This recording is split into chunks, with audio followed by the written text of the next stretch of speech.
Esse período dos anos 70 foi o período que a grande herança do Santos foi a sua torcida, né? Há uma pesquisa do IBGE de 68 que diz que a maior torcida do Brasil é do Santos. Então, o torcedor que estiver ouvindo, né, de qualquer clube, parece que boa parte da imprensa esportiva tenta vender uma ideia de que o volume de torcedores de um time é algo imutável, que para sempre o Flamengo vai ter a maior torcida, o Corinthians vai ser a segunda torcida, o São Paulo, o Palmeiras, o Vasco. Isso, ao longo da história, não tem sido assim. Em outros países você vê que pode mudar e muda com o tempo. Depende muito do momento de cada time, depende de uma série de fatores, né? Agora, é claro, se a imprensa continuar dedicando boa parte do seu tempo a determinados times, como tem mais exposição na mídia, eles vão continuar despertando mais interesse. A torcida do Santos explode, né? Como o time tinha... era sempre visto como time de quarta torcida no estado de São Paulo, a torcida do Santos começa a comparecer em massa nos estádios, né? E a torcida do Santos começa a acompanhar o Santos nos diversos jogos.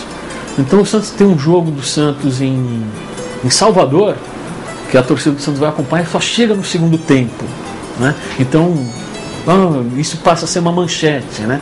A torcida do Santos está acompanhando o Santos, mesmo o Santos numa fase difícil, ruim, e a torcida do Santos abre uma faixa com o Santos onde e como ele estiver. Mas é uma torcida difusa, né? Sim. No Brasil todo ele tem uma grande torcida, na América Latina tem, se viaja fora, tem um monte de santistas, assim. Eu já peguei chofer de táxi no Paraguai que era santista, é bem normal. Mas não é uma torcida assim que faz tanta pressão, eu acho. Agora começa a ter, né? Começa a ir lá no CT, encher o saco, parará, e tal. Mas não era assim, não era uma torcida que fazia uma marcação tão cerrada e tal, né? Em 77, o pessoal vai fazer um torneio, chama Atlético de Madrid, onde jogava o Leivinho e o Luiz Pereira, e eles vão fazer um torneio com os grandes aqui em São Paulo, né? Então, Corinthians, Palmeiras, e quem vai ser o outro time? Vai ser o São Paulo? Não, eles chamam o Santos, porque a torcida do Santos ia para o estádio, né? E o Santos quase estraga a festa de todo mundo, porque o Santos ganha do Corinthians, né? Mas perde nos pênaltis para o Atlético de Madrid, o torneio relâmpago, né? Em 70, o São Paulo já está bem estruturado, o Corinthians está voltando a crescer, né? Vai ser campeão alguns anos depois já. Então não era mais tão fácil. Mas acho que o principal é porque o Santos perde o Pelé, né? Não é fácil você perder ali a sua primadona, né? Quando uma companhia perde ali o seu bailarino principal, você se desarma mesmo, ainda mais sendo o principal do mundo, né? Em 71 o Pelé se despede da seleção e ele está preparando a sua saída do Santos, né? Pelé, assim, eu acho que como atleta, ele teve assim uma conduta que é fora do padrão, né? Ele soube um momento onde ele deveria parar para que todo mundo continuasse com saudade dele, né? Pelé, por exemplo, ele não disputa a Copa de 74, mas ele podia ter ido tranquilamente para a Copa de 74, né? Ele disputou a Copa de 70 com 29 anos. Em 74 ele teria 33. Foi em 74 que ele despediu, eu aí já estava como supervisor do Santos. Inclusive ajudei lá na programação, o técnico era o Tim, eu estava de supervisor. E a gente, logicamente, ficou muito triste do Pelé ter parado, né? Porque ele mesmo com 34 anos ele ainda arrebentava, podia jogar um pouco mais.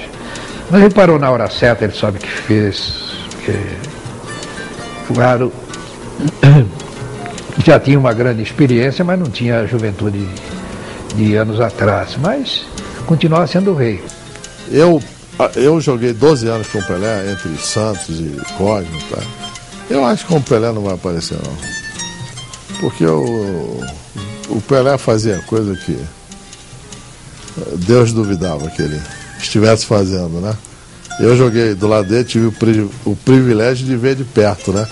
As coisas que ele aprontava, e acho que... E numa época em que não se tem os recursos de hoje.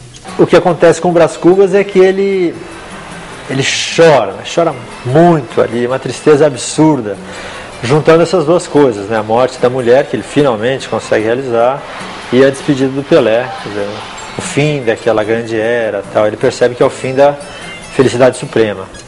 E aproveitei e fiz duas coisas. Foi uma grande morte, né?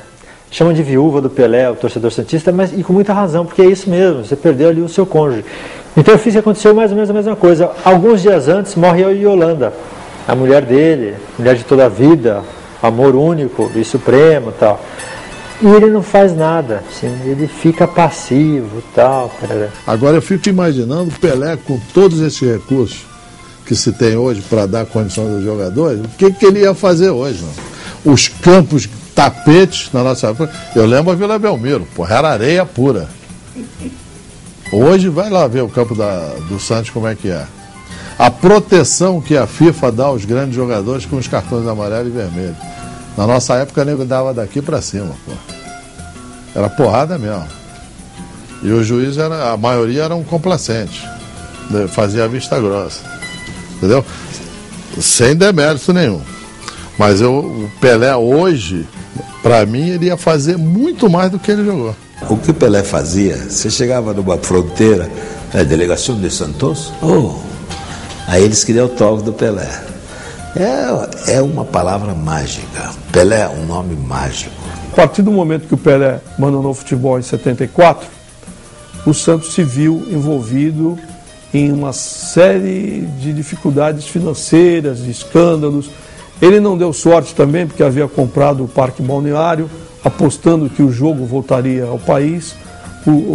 A lei do jogo não passou, o Santos acabou se endividando muito com o Parque Balneário, vendeu, quase entregou, perdeu todo aquele dinheiro e não teve competência, é verdade. Não houve transparência entre os seus dirigentes e não teve competência para administrar as suas finanças, né? Aí eu culpo a diretoria do Santos da época, porque simplesmente o Santos, a partir de 66, parou de disputar a Libertadores. Se desvinculou da Libertadores. Então, em vez de ter 2 estrelas, o Santos podia ter 5 ou 6. Mas os dirigentes da época preferiam fazer excursões, janeiro e fevereiro América e maio e junho Europa, onde o Santos arrecadava mais, aí compraram lá o Parque Balneário e no fim acabaram, o dinheiro foi para o espaço e as estrelas não vieram.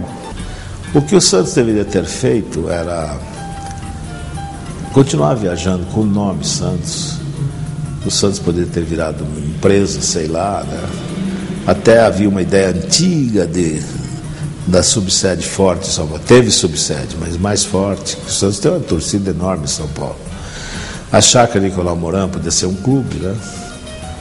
E tudo podia ser feito. Podia, mas o futebol profissional ainda não é tão profissional como deveria ser. Então você vai ficando adulto, você vai ficando adolescente ali e o time vai desaparecendo, né? Como fosse uma fantasia que vai escapando e que você não vai ter mais. Isso foi a ida do Pelé pro Cosmo, aquela... Você via que ia haver um desmanche que o Santos corria o risco de perder a importância mesmo. Tem um fato assim que marca, que é no Campeonato Brasileiro de 78, onde o Santos perde para o Operário de Campo Grande, no Pacaembu, né, daquelas coisas assim inacreditáveis, e a torcida do Santos perde a cabeça, né, quebra o pau no Pacaembu, né, uma confusão danada, e o Chico Formiga assume o Santos e fala assim, e vê assim, o que eu vou fazer com esse time? A direção diz, você não vai fazer mais nada, aqui não vai contratar ninguém. E aí o Santos volta a olhar para suas categorias de base e aí o Chico Formiga vai montando um outro grande time que vai estourar em 79, no final de 78 e 79, que é o time dos Meninos da Vila.